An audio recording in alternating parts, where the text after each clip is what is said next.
El ordenamiento dentro de lo que es la estrategia operacional es la búsqueda del diseño de un mapa de procesos, de un diagrama de contexto, de atender la parte de lo que es organizar la estructura y por otro lado, por último, normalizarla. Ahora vamos a ver cada uno de estos aspectos. Vamos a ver el mapa de procesos. ¿Qué es un mapa de procesos? Básicamente, como les decía anteriormente, un mapa de procesos comprende todas las actividades o grupos de actividades definidos bajo un nombre que las va a identificar, que tienen por finalidad darle vida a un negocio. Es decir, que el negocio, si lo queremos definir al revés, es cada uno de los procesos que los componen, que de alguna manera van a cumplir determinadas funciones y tienen determinadas jerarquías dentro de la organización que producen un efecto determinado. Ahora bien, vamos a ver, acá tenemos un ejemplo, un mapa de procesos. Los mapas de procesos, para poder realizarlos, mi recomendación es que armen dos rectángulos grandes y una flecha en el centro. En esos rectángulos grandes vamos a colocar a uno por encima de las flechas de la flecha, perdón, y otro por debajo. En el de arriba vamos a poner todos los procesos que se denominan de dirección o conducción. ¿Y qué son los procesos de conducción o de dirección? Bueno, son todos aquellos procesos que nosotros dentro de la organización tenemos para darle orientación y garantizar de alguna manera que las actividades se realicen con determinados estándares de calidad. Entonces, en ese plano vamos a encontrar procesos tales como el de planeamiento estratégico, el de planeamiento integral. Acá hay una salvedad. El planeamiento estratégico es todo este modelo que estamos desarrollando en la actualidad. El planeamiento integral es el que tiene que ver con los términos numéricos del cumplimiento de objetivos determinados. Es decir, el planeamiento integral cuenta con tres cuerpos. Uno que se denomina el plan económico, otro denominado plan patrimonial y otro denominado plan financiero. Y es netamente numérico el modelo, para lo cual estos planes después se van a contrastar con la realidad. Los voy a cruzar lo que yo planifiqué con un tiempo en un tiempo determinado, que puede ser, supónganse, si yo estoy hablando de que tengo que empezar a planificar para el año 2025, me reuniré en junio con todos los responsables de las distintas áreas, completaremos algunas cédulas que tienen que ver con las unidades que proyectamos vender de producto, colocarle el precio, inflactarlo después de corresponder, sacar lo que se denomina cédula de ventas, que es multiplicar el precio por las unidades y a partir de ahí empezar a trabajar sobre la estructura de mano de obra, de materia prima, para poder determinar, junto con los gastos indirectos de fabricación, que son todos aquellos gastos que hacen a la manufactura, como puede ser la fuerza motriz, el gas, todos aquellos componentes que de forma indirecta están impactando en la producción. De esa manera nosotros lo que estamos determinando cuando sabemos o costeamos, como se eh, suele decir, lo que es el valor de la materia prima, la mano de obra y los gastos indirectos de fabricación, ahí estamos teniendo en términos de un plan económico lo que se denomina costo estándar en ese nivel. ¿Por qué es estándar? Porque obviamente no es real, lo estoy prospectando.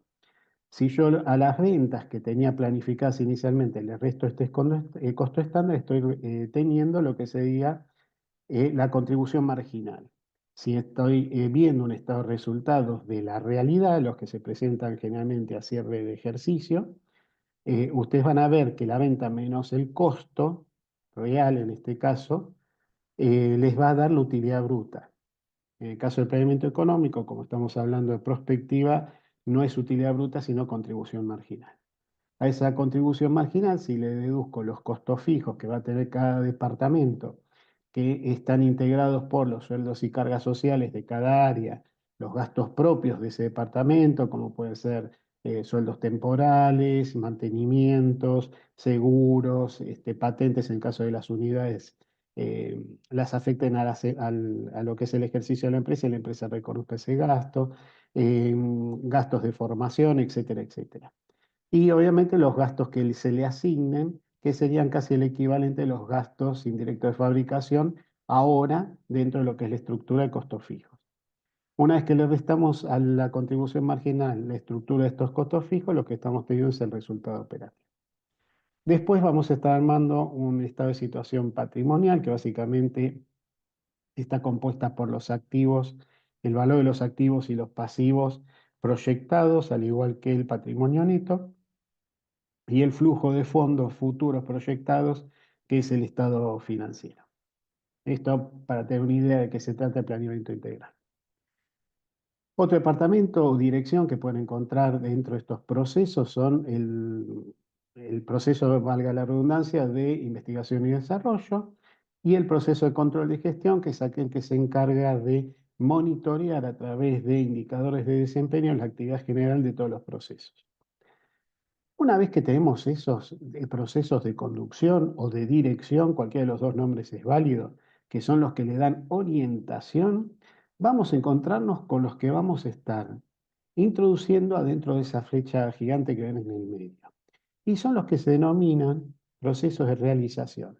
¿Por qué son los de procesos de realización? Porque son los que, por un lado, recibiendo insumos o materias primas de fuentes del exterior, o sea, de proveedores que están fuera de lo que es la comunidad de la organización, lo someten a producción para generar un producto o servicio que va a estar ofreciendo al mercado a los clientes que tengan en cartera o a los nuevos que tengan como prospectos para incorporar. Entonces, ¿qué vamos a encontrar como proceso de realización? Los procesos de compras, los procesos de producción y los procesos que tengan que ver con ventas. Después, ya que tenemos los de conducción y los de realización, hay procesos que se encargan de dar servicio a la organización de manera tal de mantenerla activa y en operación. En esos procesos se van a incorporar adentro de un rectángulo que los va a identificar como procesos de apoyo. Y ahí podemos encontrar a recursos o factor humano, administración y finanzas, sistemas, la parte de hard y software y mantenimiento. Esta gráfica es muy útil después cuando nosotros tenemos que empezar a trabajar sobre la parte de normalización de la organización, que es cuando tenemos que empezar a diseñar los procedimientos, que acuérdense que es la forma en que yo ejecuto y mantengo vivo en consecuencia cada uno de estos procesos, y por otro lado después establecer las normas que van a regular los procesos. ¿Sí? Tengan también en consideración que tanto este gráfico como el que vamos a ver a continuación son requeridos ya dentro de las mismas normas ISO 9001 versión 2015. Es decir, que son más allá de la utilidad que tienen para el armado de un plan estratégico, estas dos gráficas son muy importantes, ¿sí? Y son requeridas por el auditor. El otro gráfico que también tenemos desde el punto de vista estratégico es el diagrama del contexto. El diagrama del contexto es muy sencillo, tiene una parte que es un óvalo, que es donde nosotros vamos a posicionar nuestra organización, el nombre si queremos. Ahí dice organización XC, que le podemos poner el nombre, obviamente, de la organización que nosotros estamos relevando o siendo consultores. Y después, lo que tiene particular este diagrama es que en torno a donde nosotros ponemos nuestro óvalo, que representa la organización, vamos a poner rectángulos que representan a las partes interesadas. ¿Qué son las partes interesadas? Son todos aquellos agentes que de alguna manera se vinculan con nuestra organización y permiten también que nuestro negocio planteado en el mapa de procesos genere un determinado resultado. Ese resultado se genera gracias a la interacción que yo tengo con estos distintos actores o agentes dentro de las relaciones que yo conservo con ellos. Entonces, bueno, yo puedo tener una empresa que tiene relación con agencias de seguros, con bancos, con proveedores, con estudios legales, con estudios contables, con una empresa de sistemas que le pueda llegar a estar brindando servicios externos y gestión de importaciones en el caso de que yo esté manejando importaciones del exterior para de alguna manera destinar los insumos importados al mantenimiento de equipamiento, al uso en el sistema de producción o para la reventa. Y van a ver que después estos agentes, cada uno de estos rectángulos en donde encontramos a los agentes, tienen una flecha de ida desde perdón, desde la organización, desde ese óvalo, hacia cada uno de esos rectángulos y una flecha de retorno.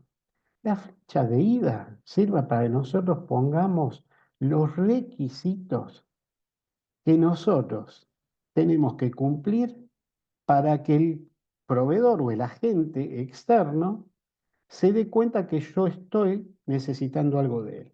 Por ejemplo, en la agencia de seguros ustedes pueden ver que nosotros, para entrar en contacto con ellos, tenemos como requisitos que tenemos que declarar de alguna manera el tipo de riesgo que necesitamos que sea cubierto. Una vez que eso lo hacemos, la agencia destacará seguramente un perito que va a evaluar y va a valorizar después internamente dentro de la empresa de seguros cuál será la póliza que nos tiene que brindar de seguros y es lo que después nos tiene que remitir a nosotros como producto terminado. ¿Ven? Nosotros damos algo para recibir algo de ellos. Esos dos instrumentos, el de ida y de llegada, son los que después vamos a trabajar también en los procedimientos para ver, ok, el requisito de riesgo a cubrir tiene un formato determinado, siguen unos pasos determinados, van por áreas definidas, entonces eso es lo que después uno termina de configurar en forma de interrelaciones haciendo los procedimientos.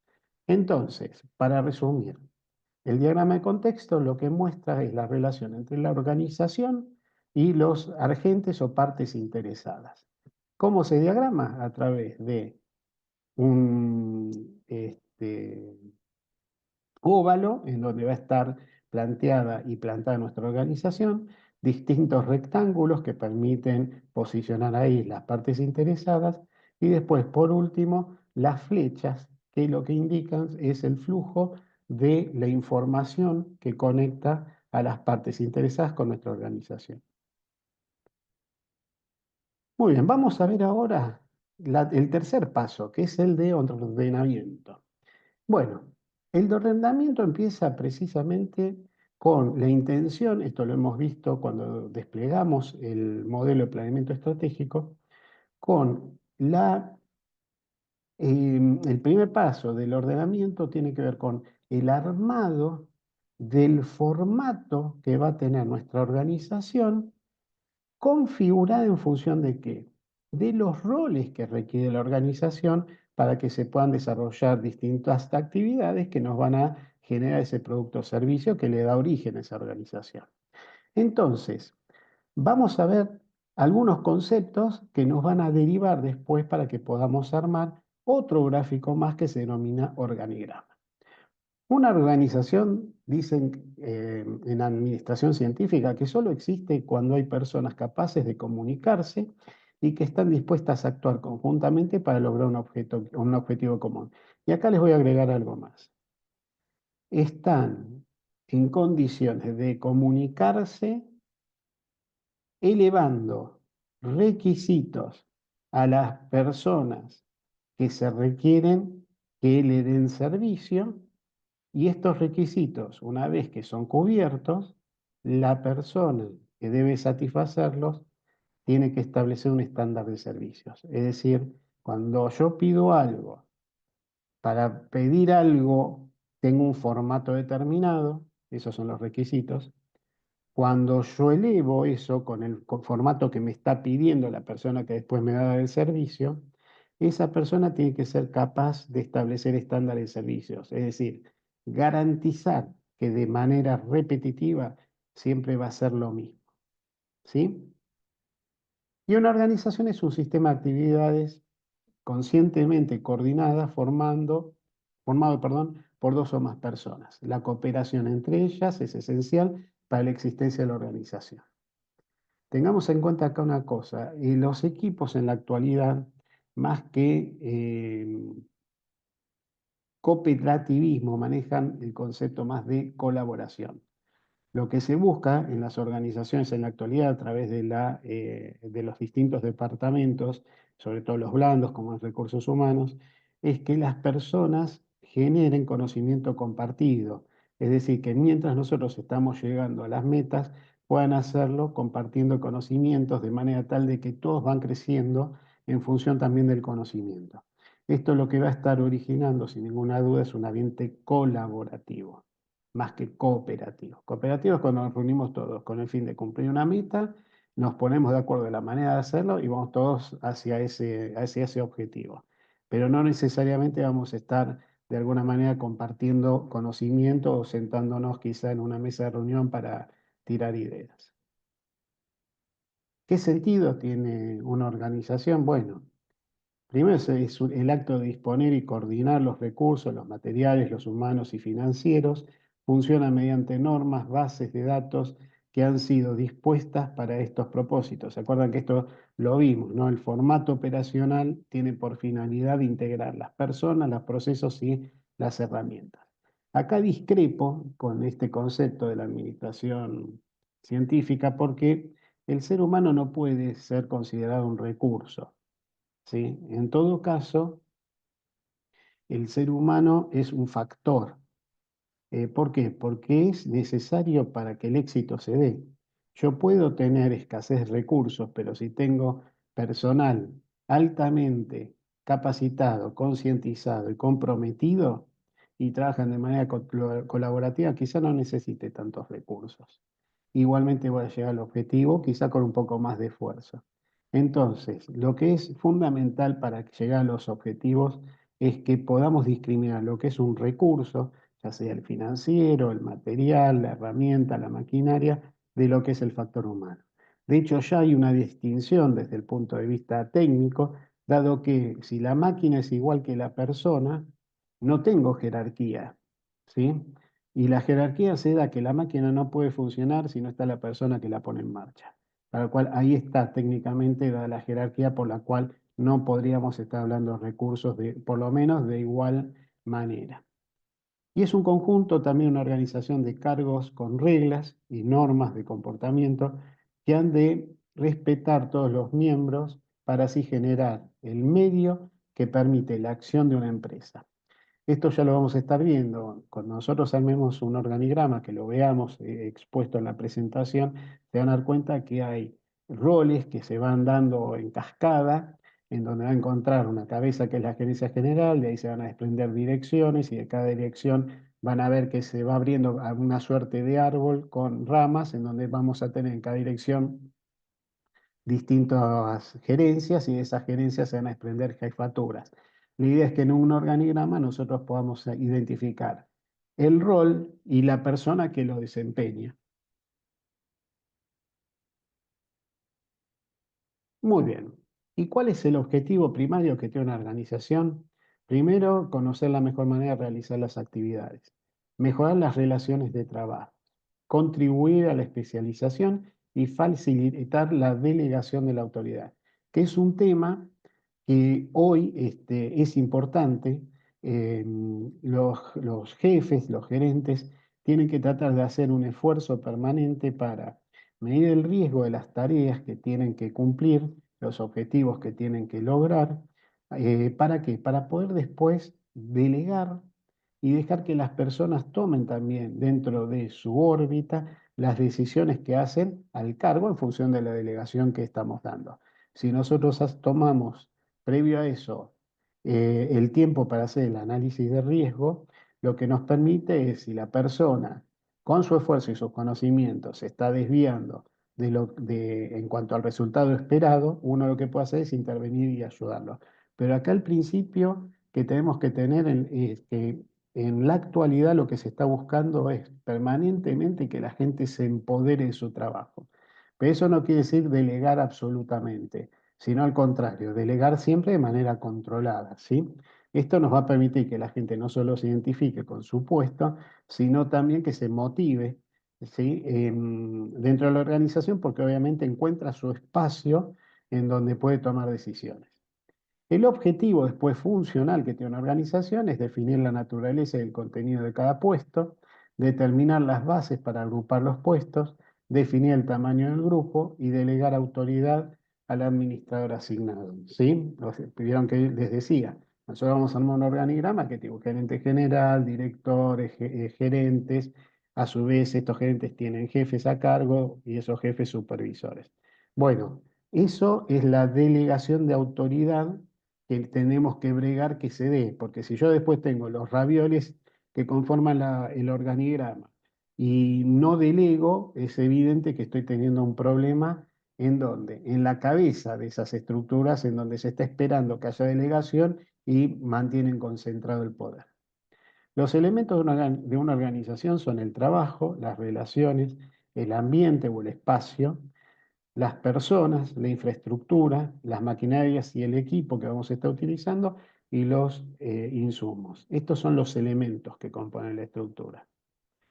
Y después, en cuanto a la organización, si lo vemos desde la órbita de el qué debemos hacer, tenemos por delante cumplir objetivos, supervisar las actividades, controlar que esas actividades hayan generado el resultado esperado, fijar responsabilidades en función de los roles y las capacidades de las personas que deben cubrir esos roles, buscar un equilibrio entre la autoridad y responsabilidad, seleccionar y adiestrar a la gente que vamos a estar incorporando dentro de la organización, especializar a los individuos que hacen las tareas, buscando que sean los mejores en esas actividades.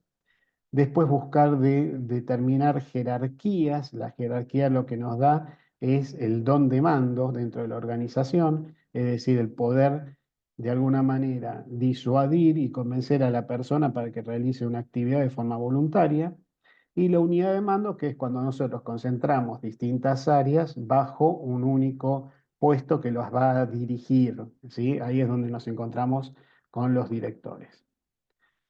Bueno, y vamos a hablar un poquito de lo que es departamentalización. Bueno, lo que están viendo ahí son distintos organigramas, ¿sí?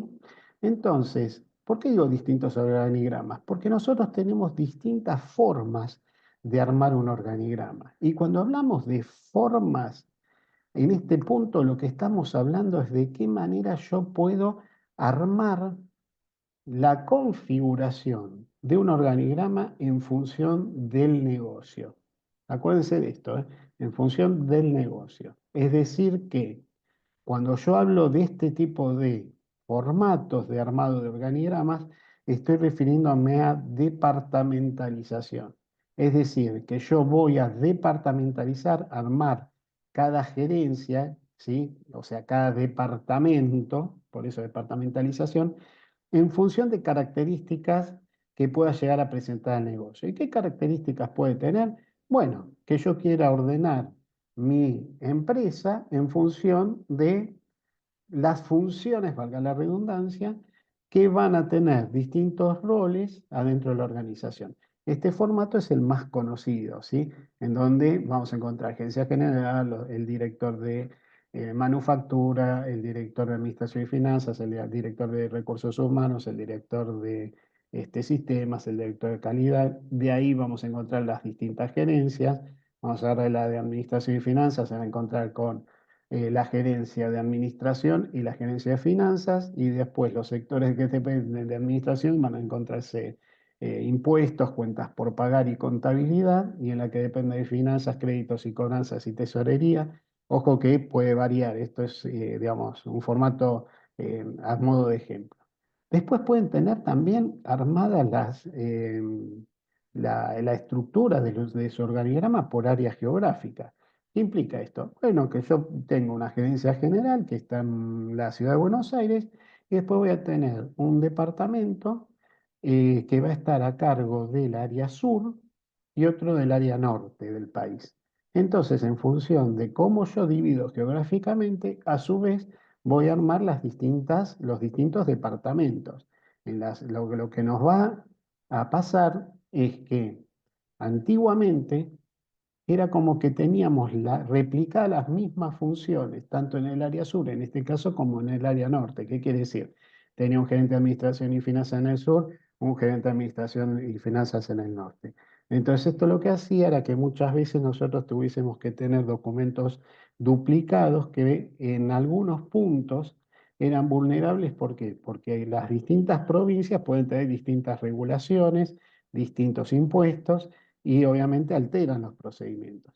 Entonces lo que se busca es que cuando nosotros vamos a este tipo de configuración, que sea más para las empresas grandes prestadores de servicios, como pueden ser empresas de telefonía, de electricidad, de gas, etcétera, etcétera, lo que van a mantener siempre concentrado, por ejemplo, y rodeando a la gerencia general, es un único área de administración y finanzas, y un único área de legales, un único área de control de gestión o de auditoría y un único área de sistemas. Cuando trabajamos por procesos, acá básicamente lo que van a estar haciendo es armar su organigrama en función de los distintos, ¿cómo llamarlos? De los distintos rubros que atiende su negocio. Por ejemplo, yo puedo tener una organización que tiene un departamento que se va a dedicar a hacer elementos o maquinarias. Entonces voy a tener el departamento maquinarias que van a hacer, qué sé yo, taladros, amoladoras, sierras, tupíes, ensambladoras, moldeadoras, etcétera, etcétera. Después voy a tener otro departamento que se va a encargar de hacer todo lo que es pesaje. Entonces, voy a tener un departamento y le voy a poner un nombre que se llama básculas. Y en ese departamento va a hacer distintos productos. Puede hacer balanzas, puede hacer básculas para pesado de camiones. Dentro de las balanzas puedo tener balanzas división industrial, balanzas división peso de seres humanos, división alimentos, etcétera, etcétera. Eso es cuando yo trabajo por procesos, que no es lo mismo que la que es por productos o servicios, porque yo puedo tener un área que se dedica, por ejemplo, una empresa mendocina, que se dedica a hacer vinos de distintas características y aceite de oliva, supónganse. Entonces voy a tener el departamento vinos y el departamento aceites. Ahora, dentro del departamento aceites voy a tener aceite de oliva. Y dentro del departamento de vinos, ahí sí puedo llegar a tener, en función de las cepas que estemos utilizando para generar distintos vinos, a su vez secciones, ¿sí?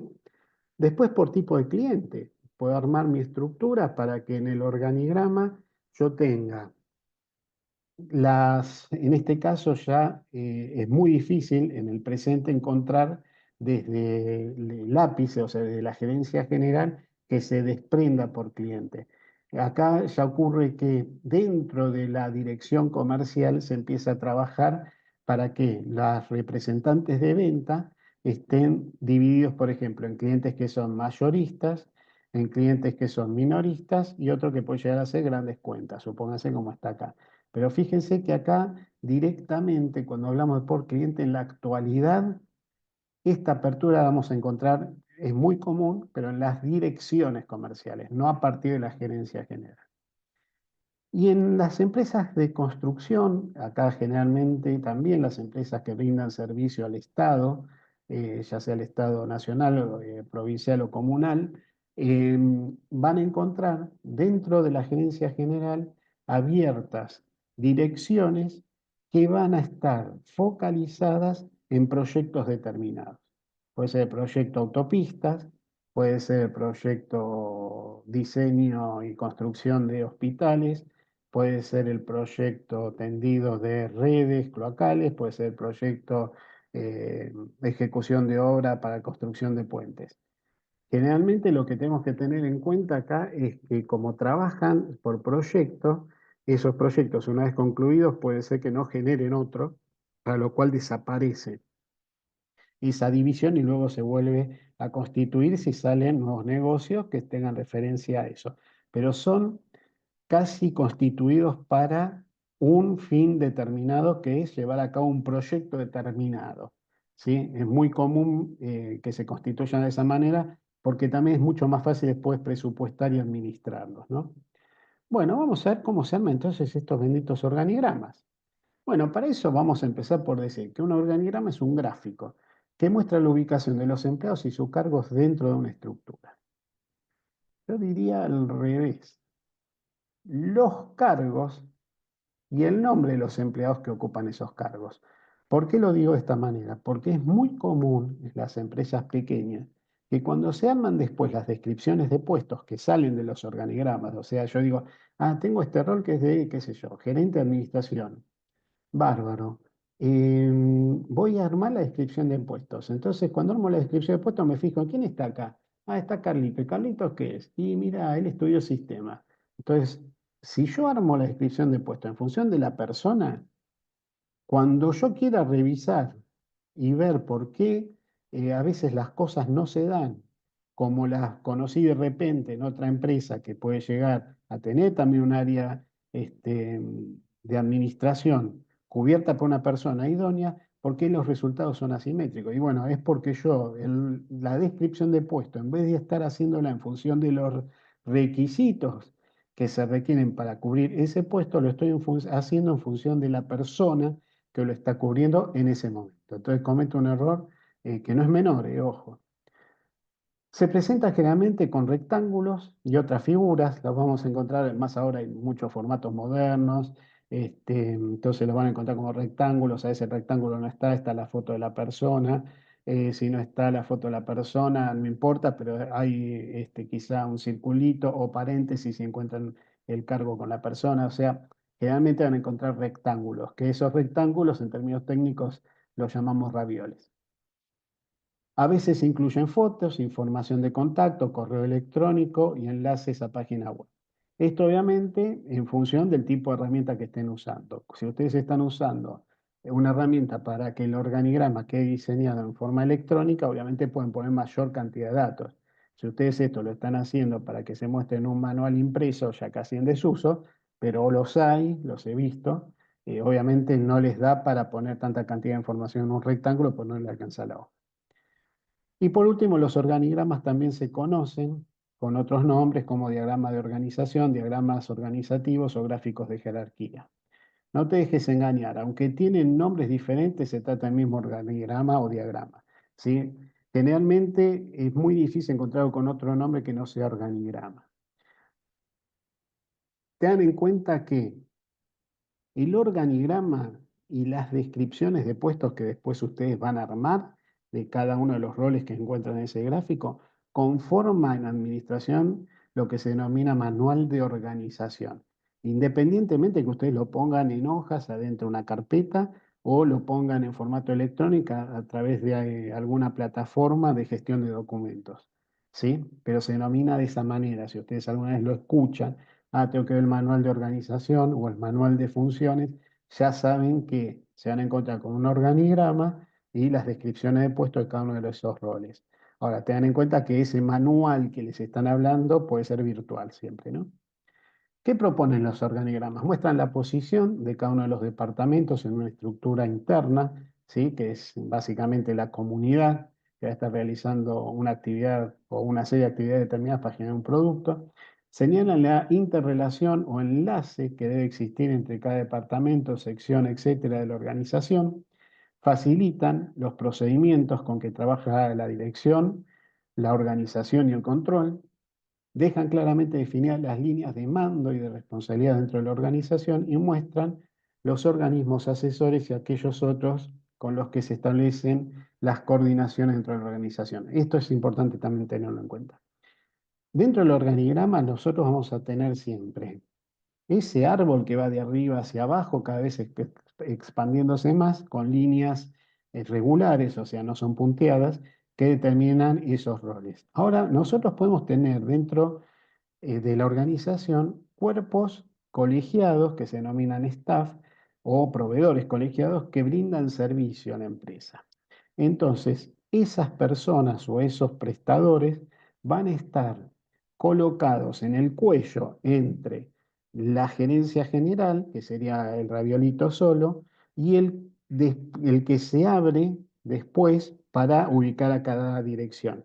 En ese cuellito, en esa linita que vemos antes de que se abra, Ahí con línea punteada se pone si ustedes tienen un servicio de contabilidad externo, si tienen un área de legales externa o de sistemas externos. Y estos son distintos organigramas, ¿sí? Que nosotros podemos encontrar. El primero se denomina organigrama horizontal, son todos formatos más modernos, ¿sí? El que nosotros estamos más acostumbrados a ver es el vertical, el que está al costado. Ojo, son secciones y son a modo de ejemplo, ¿eh?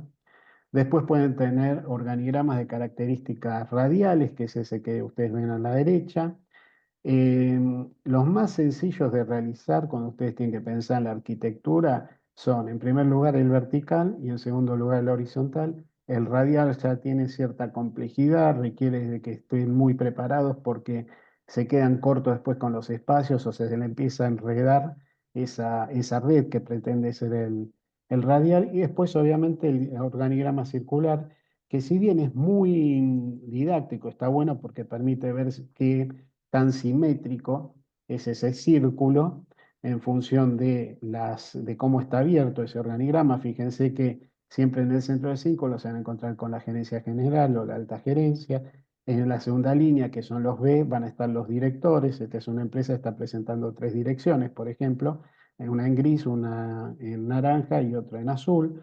Después, a partir de ahí, ustedes se van a encontrar con departamentos, que sería la línea de los C, y después los sectores. Si se fijan, hay departamentos que no tienen sectores. Entonces acá nosotros tenemos que analizar si ese departamento está bien creado. ¿Por qué? Y porque si tengo un gerente que no tiene gente a cargo, no es gerente, o sea, ¿qué tipo de mando está teniendo? Entonces puede ser que se trate de una gerencia que realiza algún tipo de control. Obviamente puede ser también una gerencia que dentro de un entorno burocrático esté haciendo más lento el procedimiento, para el cual evidentemente la tenemos que quitar. Si bien son muy didácticos este tipo de organigramas circulares, son muy complejos de armar. Yo me atrevería a decir es excesivamente complejo. Mientras ustedes pueden llevarle a una empresa que tiene, supónganse, 100 personas, en un diagrama vertical quizá lo pueden resolver en 20 minutos, en uno circular van a estar 3 horas para armarlo, mínimo. ¿Por qué? Porque por el formato que tiene cada una de esas celdas, ¿sí? Entonces, mi recomendación es, si ustedes se quieren de alguna manera exhibir con modelos más eh, modernos o más llamativos, vayan al circular, sepan que van a tardar un poco de tiempo en lo que es la arquitectura y el diseño. Si no, vayan por el vertical. Le digo por qué, por el vertical y no tanto por el horizontal. Por el vertical nos permite ver en forma, a primera vista ya, los centros de costos. O sea, desde el ámbito de la administración, ustedes después cuando tienen que asignar presupuestos, o sea, yo a cada dirección le voy a dar determinados gastos para que puedan administrar, o sea, puedan eh, digamos, de alguna manera consumir en un determinado tiempo. Entonces yo le digo a la Dirección de Administración y Finanzas, le voy a dar 100.000 pesos por año presupuestariamente, o sea, no le doy el líquido, para que maneje su presupuesto de gastos. Ok, entonces esa dirección a su vez va a distribuir los gastos en sus departamentos, los departamentos con los sectores, y esa masa crítica que tiene el presupuesto van a tener que consumirla de manera racional y obviamente rendir resultados por ella. Por eso se llaman centro de costos. A la verticalidad, cuando usted le hablan de centro de costos, se está refiriendo a eso. ¿Sí? A la verticalidad de la empresa, dirección, gerencia, jefatura, sección y operario, ¿sí? Distinto es cuando nosotros estamos hablando de procesos. Cuando nosotros hablamos de procesos, que decimos, bueno, a ver, este proceso cómo funciona, entramos a atravesar horizontalmente esa verticalidad. O sea, empezamos como a trazar una línea que no es recta, pues son distintos departamentos o sectores de distintas gerencias y direcciones que se vinculan entre sí. Cuando nosotros hablamos de horizontalidad, o sea, de cruce horizontal de un organigrama, estamos hablando de centros de utilidad. ¿Y por qué centros de utilidad? Porque no están manejando presupuestos en ese punto, sino que estamos generando actividades para producir un bien o un servicio, ¿sí? O un impacto determinado. Eso dependiendo del tipo de procedimiento que estemos hablando. Esto se los agregué, es muy bueno que ustedes lo tengan en cuenta, nosotros en consultoría lo usamos mucho para analizar y no cometer errores a la hora de hacer organigramas. Uno de los errores más comunes y más ahora que se trata de manejar con cierta libertad la actividad o a través del teletrabajo muchos controles se van diluyendo por las herramientas más colaborativas que de control de gestión o de RP, de control de gestión dentro del RP. Lo primero que encontramos son fallas de control interno, es la agrupación de actividades que son heterogéneas adentro de un mismo departamento, o sea que no tiene finalidad alguna o punto de coherencia con aquel que lo está de alguna mente configurando. Otra es la departamentalización inadecuada, que es la agrupación de funciones heterogéneas. La tercera es falta de unidad de mando. Ahí es cuando tenemos más de un jefe para un subordinado. Ustedes se van a reír, pero hay muchas, y sobre todo instituciones públicas, en donde una persona tiene más de un jefe. Y en las pymes también está ocurriendo cada vez más porque están, digamos, contratando todavía menor cantidad de gente para hacer mayor cantidad de actividades. Entonces, esa persona capaz que ustedes están incorporando se encuentran con que están justo dependiendo de los dos dueños. Entonces la persona entra en un problema cuando tiene dos instrucciones dadas casi en forma simultánea para realizar una actividad. Otra es la relación de dependencia confusa. No está bien definida la relación que existe entre un área y el resto de las áreas de la organización. También podemos encontrarnos con situación de subordinación unitaria. Acá también tenemos que analizar estos problemas. Tengo una dirección que tiene un departamento, que tiene una jefatura sola y a que a su vez tiene un supervisor y que tiene un empleado. Entonces, toda esa estructura es evidente que tengo que revisarla porque me está sobrando gente, ¿sí? Identificación de niveles, perdón, indefinición del nivel al que pertenece el cargo. No se define claramente el nivel jerárquico y peor aún, muchas veces la remuneración que debe estar involucrada para cumplir ese rol. Después también encontramos confusión sobre el tipo de autoridad a cargo. No se encuentra bien definida la jerarquía de la persona responsable de un área determinada. La estructura desequilibrada. La estructura desequilibrada es cuando ustedes ven un organigrama que ven que en lugar de ver cierta armonía, ¿sí? Que ven que tiene una dirección con una gerencia, con dos sectores, y ese modelo se repite a lo largo de toda la empresa, encuentran una que tiene dos gerencias, otra que tiene tres gerencias, la que tiene dos tiene cinco jefaturas, la otra tiene tres. Entonces, a simple vista se dan cuenta que es asimétrico. Otro de los problemas, esto se da mucho en las pymes, son las empresas que demuestran que tienen un alcance de control excesivamente amplio en las posiciones. ¿Qué quiere decir? Que una posición tiene demasiadas funciones respecto de otras. Capaz, no sé, puedo llegar a tener una persona que es el gerente de administración y finanzas y a su vez no tiene ningún otro sector. Entonces, esa persona que va a estar haciendo y volviéndose loco, precisamente porque está haciendo la actividad del tesorero, la actividad de la persona que controla los ingresos de mercadería desde el punto de vista documental para autorizar el pago, que sería un área de cuentas por pagar, pero al no estar, la tarea la hace esa persona. Después va a estar haciendo conciliaciones bancarias, registraciones contables, analizando créditos de los clientes y obviamente encargándose de la cobranza. Cuando esto ocurre, más allá que la persona, digamos, va a terminar loca, tenemos una falla de control interno, o sea, nos vamos de vuelta al gráfico anterior, al primer síntoma que nosotros mostramos. ¿Por qué? Porque la persona que cobra no puede ser la encargada de pagar. Y la persona que abre la cuenta a un cliente no puede ser la encargada también de cobrarle. Tampoco puede ser la encargada de establecer precios. ¿Por qué? Porque puedo hacer que ese cliente, que es mi cuñado, tenga un precio especial y le cobra 90 días. Entonces es evidente que yo estoy haciendo negocio con mi cuñado dentro de la empresa, ¿no? Inadecuada asignación de niveles tiene que ver con esta simetría en donde yo pongo los ravioles de manera muy asincrónica, ¿sí? No respeto un formato que sea agradable, no solo a la vista, sino también agradable a la hora de ejecutar las tareas. ¿sí? Cuando algo no es simétrico, generalmente se van a encontrar con procedimientos con mucha complejidad.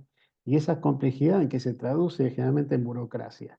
Y esa burocracia que tiene muchas demoras. Y si tiene demoras, es un procedimiento lento, para lo cual cada cosa que yo realizo, cada ciclo de actividades que yo realizo, evidentemente las hago más lentos que quizá mi competidor. Entonces puedo estar perdiendo inclusive clientes por culpa de mis procedimientos. Y después puedo tener designación confusa del área o la función representada. Esto generalmente es cuando pasa en las empresas públicas, cuando tengo una persona en lugar de necesidad de un rol que la quiero ubicar en algún puesto determinado y no tengo. Entonces le designo un área y una función que no está representada dentro del organigrama, que después termino poniéndola. Pero la persona entró para hacer algo que no se necesita. Acá no nos vamos a detener mucho, pero este slide se los puse para tener una idea de cómo trabaja un organigrama por centro de costos, ¿ven? En forma vertical. Y cuando nos referimos a centros de utilidad, estamos trabajando en forma horizontal. Este es un caso, por ejemplo, de un centro de servicios integrados que atraviesa distintos departamentos para darle servicios a todos. ¿Sí? Un centro de servicios integrados es para que lo comprendamos por si no lo saben, supónganse que nosotros tenemos una empresa con un área comercial, un área de producción, un área de manufactura, un área de calidad. Entonces yo para minimizar costos y no tercerizar determinadas tareas que no me generan valor, lo que hago es pongo gente especializada en distintas actividades y las nucleo adentro de un módulo, o sea, de un sector que se va a llamar Centros de Servicios Integrados, y ahí qué actividades voy a poner. Las que antes eran departamentos. Ahí voy a encontrar compras, ahí quizá voy a encontrar impuestos, ahí voy a encontrar la parte administrativa del área comercial, por ejemplo, la parte de rendición de gastos, ¿sí? Puedo encontrar áreas como la de contabilidad, dependiendo de lo grande que sea la empresa. Entonces, sin llegar a tercerizar, sigo manteniendo esas actividades adentro de la organización, pero no las tengo departamentalizadas por sus funciones, sino agrupadas adentro de un mismo concepto. Bueno, vamos a ver lo que es el manual de funciones. Acuérdense, la primera se llamaba manual de organización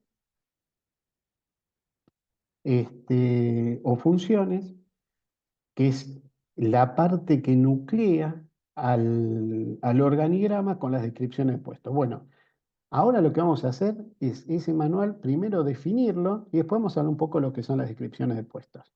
No vamos a meternos a hablar en profundidad del tema de descripciones de puestos. Sí les recomiendo que lean, igualmente lo ven como puntos de referencia dentro del programa, libros de Administración Estratégica de Recursos Humanos, por ejemplo, de Marta Ayes, que es, o Ayes, que es una persona especializada en recursos humanos, que es muy bueno, muy interesante y muy amigable de leer.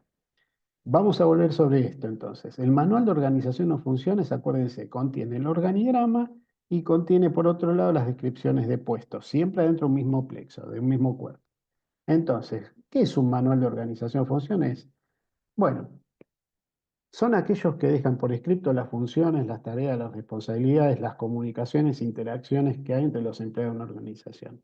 Están compuestos, como les dije, por el organigrama y las descripciones de puestos, y este manual sirve para desarrollar programas de evaluación de desempeño, planes de carreras, planes de sucesión y planes de cobertura celular. ¿Qué quiere decir esto? Para que puedan trabajar de manera de red las personas, ¿sí? Integrándolas en función de el expertise que tienen y de la función que desarrollan dentro de la organización. Ya hablamos del organigrama, nos falta hablar un poco de lo que son las descripciones de puestos. La descripción de puestos es uno de los instrumentos básicos de la dirección gerencial. Sobre todo, las descripciones de puestos, las mejores prácticas son aquellas en donde el diseño del formulario que se va a llenar para que uno pueda poner los distintos componentes que son requeridos para darle forma o vida al formulario de descripción del puesto, se desarrolla dentro del área de recursos o factor humano. Ahora bien, después, ¿qué se hace? Se hace un manual que explique cómo se debe conformar ese formulario y se los paso a las distintas direcciones para que en forma de cascada se lo hagan llegar a los gerentes y a los jefes y supervisores. ¿Para qué? Para que en función de su jerarquía armen las descripciones de puesto de los roles, no de las personas, de los roles que tienen a cargo y, incorporar, perdón, el nombre de las personas que cumplen ese rol, en ese grado de prioridad o de importancia, ¿sí? Ordena toda la información referida al puesto, brindando claridad sobre los resultados esperados del mismo.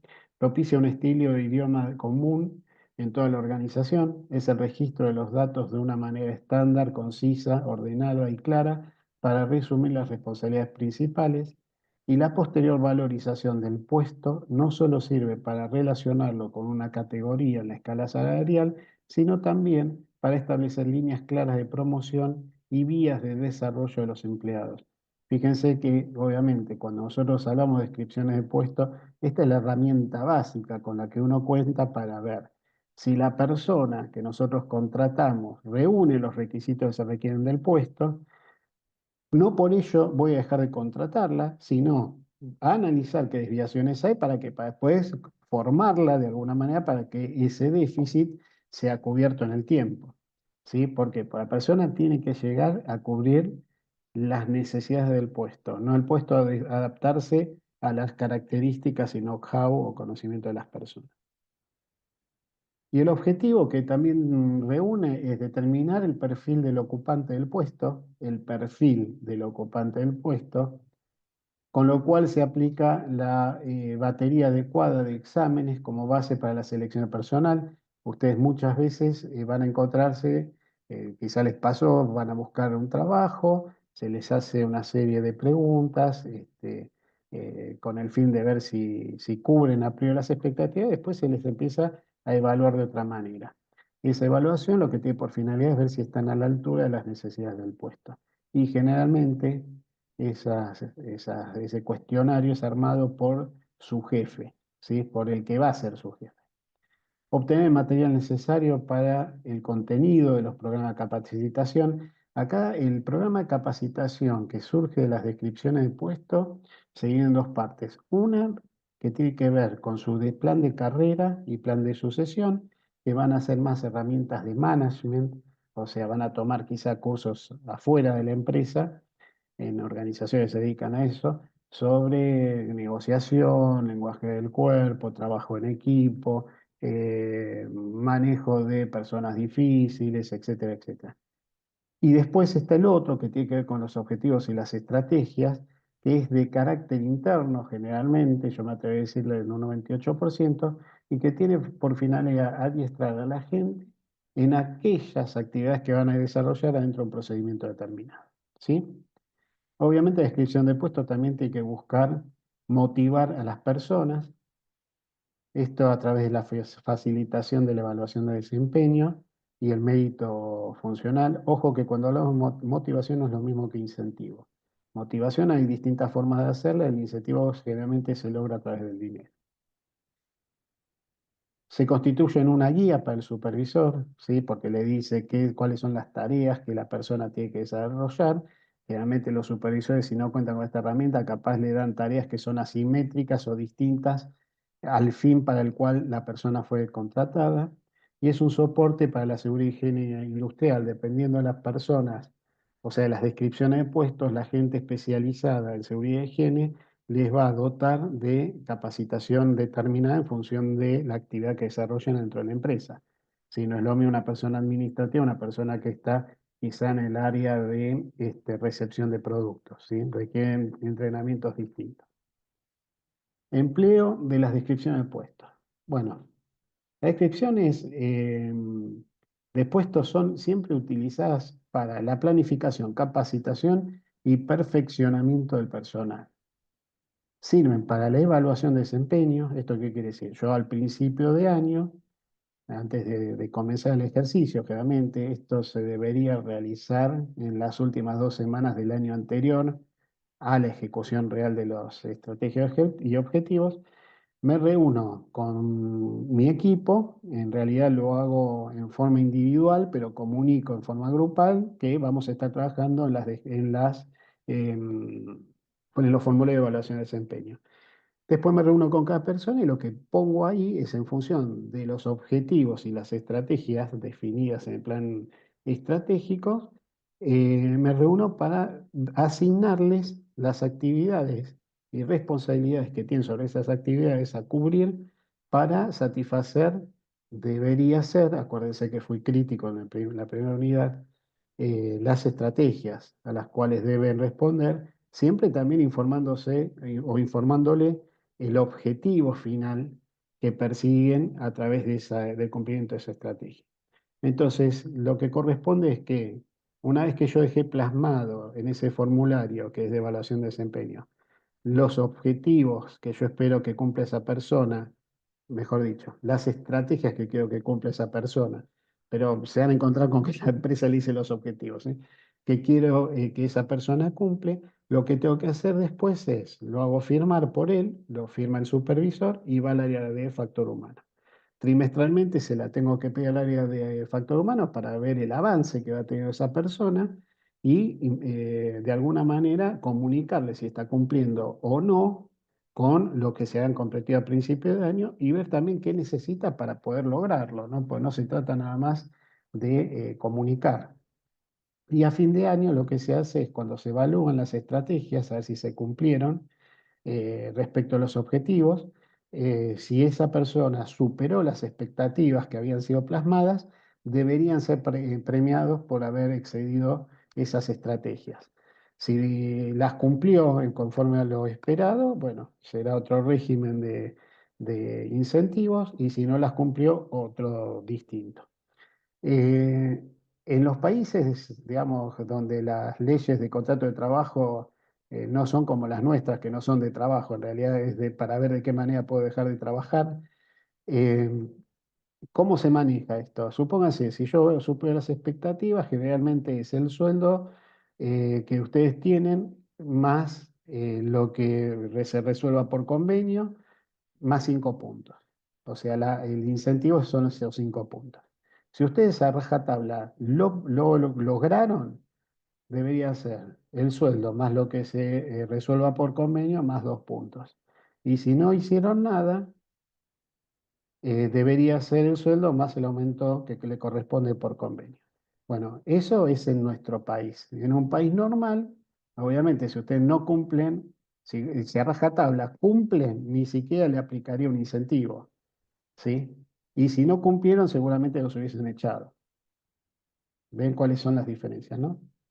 También sirve para analizar el flujo de trabajo que se da entre distintas descripciones de puestos que están vinculados por un procedimiento y después para administrar los salarios y compensación. Muchas veces vamos a ver que ustedes capaz se encuentran con amigos suyos y le dicen, mira, vos que sos analista de sistema y vos también analista de sistema y tu empresa que es grande, la mía también es grande. ¿Cuántos empleados tiene? 400. La mía también tiene 400. ¿Cuánto ganas? 5.000. Vos 3.000. Bueno, la diferencia en dónde está. Y capaz el que está haciendo o ganando 5.000 tiene otro tipo de actividades o tareas respecto de la que yo desarrollo. Entonces, más allá de que sirve como vara para ver en el mercado de qué manera se le está pagando una posición determinada, después tengo que ver cuán abultada está esa posición respecto también de la información que estoy obteniendo en el mercado, que entre nos generalmente no se hace. Elemento de la descripción de puestos. Como no vamos a ver un formulario, bueno, me tomé el trabajo de por lo menos mostrarle cómo es. Eh, La descripción de puestos es un formulario que debe estar conformado por aproximadamente 4 páginas, para hacer una idea, en donde van a tener 3 cuerpos importantes o 3 divisiones importantes. La primera tiene que ver con la identificación, que se refiere al puesto, el resumen, que es lo que se pretende en grandes líneas del puesto, y después la especificación del puesto, que es ya ir más a concreto. En cuanto a la identificación, vamos a encontrar en el formulario el nombre del puesto, dónde está ubicado ese puesto, pero no dónde está ubicado geográficamente, sino de qué dirección depende o de qué gerencia depende o de qué jefatura depende, cuál es la jerarquía que tiene esa posición, ¿sí? Jefe de administración, analista de cuentas por pagar, eh, empleado administrativo, ¿sí? ¿Cuáles son las características especiales? O sea, este puesto que depende del área de la Dirección de Administración y Finanzas, tiene por finalidad cubrir todos los aspectos que tienen que ver con la concordancia de documentos de recepción y de legales de facturación para poder autorizar el pago. Muy general, ¿ven? Y obviamente la fecha en que se está actualizando ese formulario, ¿sí? En el caso de que sea la primera vez, es la fecha en que se realizó. Después hay una parte de resumen del puesto, en donde ustedes van a definir el puesto y las características del análisis que lo distingue. O sea, yo lo que tengo que poner es bien qué características específicas tiene, ¿para qué? Para que sea diferente a los demás que yo estoy exhibiendo en la descripción del puesto. Si yo tengo nombres distintos haciendo la misma actividad, eso obviamente lo voy a tener que analizar, porque quiere decir que tengo mal armado el organigrama.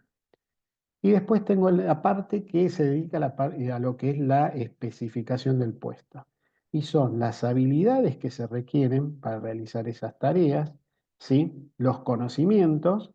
Miren, yo soy contador público nacional, entonces puedo hacer tarea de administración y finanzas. Bueno, son requeridas que sea o contador público nacional, licenciado de administración, puede ser un licenciado en marketing, dependiendo del tipo de estructura y el tipo de actividad siempre. Y las aptitudes que se requieren, ¿sí? Las aptitudes tienen que ver con la formación, la educación y también, en muchos casos, dentro de las aptitudes, perdón, vamos a encontrar lo que se denominan competencias. Las competencias, ya lo vieron en la gráfica donde les desplegué el plan estratégico, las competencias son de tres tipos. Y son ni más ni menos que conceptos que definen a un título que tiene que ver con la orientación que tiene la organización, en cuyo caso estaríamos hablando de competencias organizacionales o cardinales. Si tienen que ver con competencias que deben reunir las personas que tienen gente a cargo, nos encontraremos con competencias gerenciales o de liderazgo, y después las que son propias del puesto, que se llaman competencias funcionales. Entonces, ¿qué se les pone? Se van a encontrar que les dicen, bueno, la competencia, si sos gerente, es de liderazgo. Y el concepto que tiene el liderazgo para, para satisfacer la descripción del puesto es, la persona que lidera un sector tiene que ser capaz de transmitir adecuadamente las tareas que le asigna su personal. Ese es un punto. Otro punto puede ser, a su vez, debe ser capaz de monitorear constantemente las actividades, cómo son desarrolladas, los efectos, de determinar si se encuentran las personas aptas para realizarlas o necesitan soporte para poder cumplimentarlas. Bueno, de eso se trata. Entonces, ustedes van a poner esas competencias adentro de la descripción de puestos para que, para configurarlo, para darle mayor solidez, no solo les va a servir esto a la hora de tomar gente para ver si se alinea a través de los distintos cuestionarios y pruebas con eso que ustedes están necesitando que se cubra y que tiene que ver con la cultura de la empresa, porque las competencias organizacionales salen de arriba, de la parte de la estrategia política, o no, ¿sí? O no las cumple. Vamos a ver ahora la parte de normalización. Entonces, lo que vemos hasta acá es la parte de ordenamiento. Ordenamiento, acuérdense, tienen que ver con la organización y la normalización.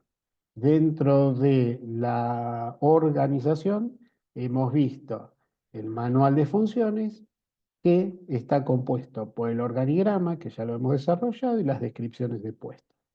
Ahora viene la parte de normalización. En normalización existen dos tipos de manuales. Pueden existir más, ¿sí? En las empresas son muy grandes, muy elásticas. vamos a encontrar un manual, por ejemplo, de políticas, en donde vamos a ver alojadas ahí documentos emitidos por la alta gerencia que tienen o manifiestan la voluntad política en cuanto al manejo, por ejemplo, de recursos humanos. Puede ser en cuanto al manejo comercial, en cuanto al manejo de la relación con proveedores. Entonces se va manifestando con generalidades que después lo tenemos que llevar a algo más palpable, más específico y regulable. Entonces eso se baja después a un nivel de norma. Y acá es donde nos encontramos con este manual, que es el de normas. El manual de normas no es ni más ni menos que la ley, supónganse, dentro de una organización. Y el manual de procedimiento es el decreto reglamentario. La ley o el manual de normas, ¿qué van a tener? Son todos aquellos documentos en donde nosotros vamos a ver escritas pautas mínimas que tienen que ver con el control interno. O sea, de qué manera yo puedo asegurar que las cosas se están haciendo bien.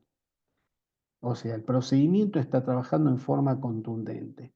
Y generalmente ahí vamos a ver los alcances que tienen determinadas actividades para ser desarrolladas sin necesidad de la aprobación de nadie.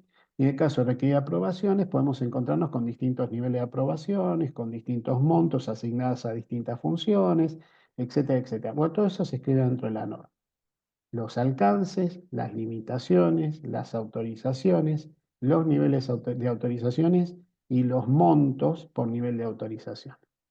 Y después tenemos el manual de procedimientos. En el manual de procedimientos nosotros lo que vamos a encontrar son cada uno de los procedimientos que alimentan a los procesos que vimos en el mapa de procesos. Pueden existir, perdón, más procedimientos que mapas, que procesos de un mapa de procesos. No deberían, si no me está faltando algún proceso que no lo desarrollé. Entonces, en ese caso, salvo que sea un proceso en donde yo tengo una muy pequeña intervención sobre el proceso de un proveedor o de un cliente, debería tenerlo identificado dentro de mi mapa de procesos.